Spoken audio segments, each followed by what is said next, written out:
Yeah, I think starting to get a good understanding of how the sector is different. So I think the idea that there is a board, that, not all organizations look like this, but the idea is that you have a board that reflects your community, and the board is meant to be connected to your community and to be helping to sort of shape the direction of the organization. Now, often, it looks quite different from that. And the organization I was talking about, I certainly didn't want the board shaping the direction, because we would have been like just a little IBM, but, with a charitable status. So I think it's important for people to understand certainly the mission and the vision of the organization, how it is that it works with its service users, what kind of language it talks about. Does it talk about clients? Does it talk about service users? Some people even talk about customers, which kind of leaves me a bit cold, because that's much more kind of private sector language. But yeah, so I think I think it's all about ethos. So understanding the ethos of an organization. And if it's a charitable organization, what does that mean in terms of its sort of charitable objectives?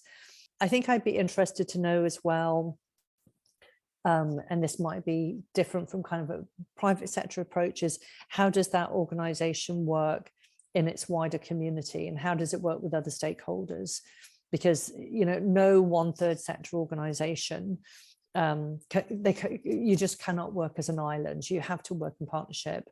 And so you're constantly working like with your competition, so that might be different from private sector organizations, in that it's a bit of a tension really, because I used to belong to this network of other third sector organizations working with immigrants and refugees, and we were constantly writing bids where we competed against each other, but we also wrote bids collectively, and we take turns. I'll write this one with you, you write this one with them.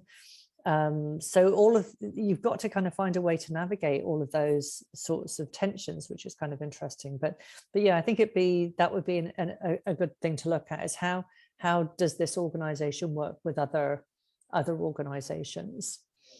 I'm thinking about those like overlapping circles, like what's the public sector, what's the private sector, what's the third sector, and how do they intersect? I think that idea that they're not three distinct sectors, and that there's lots of debate about what the third sector even is, and there's lots of hybridity between the sectors. The social enterprise is a perfect example of that hybridity between, third sector and private sector. So I think for people to kind of, because some people might not even really have sort of thought through like how the sectors kind of relate to one another. So I think some discussion about that would be really important, and maybe kind of the values associated with the different sectors. I think the other thing that's important is just how incredibly diverse the sector is. And I've spoken, I think, probably in quite normative ways about the sector, but there are like massive differences. And some of the statistics from SCVO, I can't remember it off the top of my head, but, I don't know, something like 60% of organizations in Glasgow were like volunteer run, or were like under £10,000 a year or something. I mean, lots and lots of third sector organizations are absolutely tiny.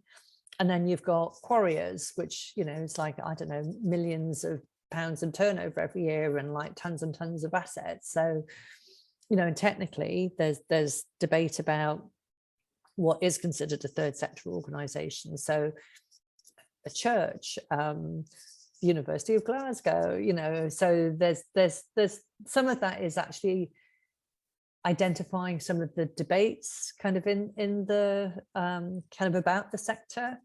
Yeah, and just kind of understanding that it's quite contested terrain, I suppose.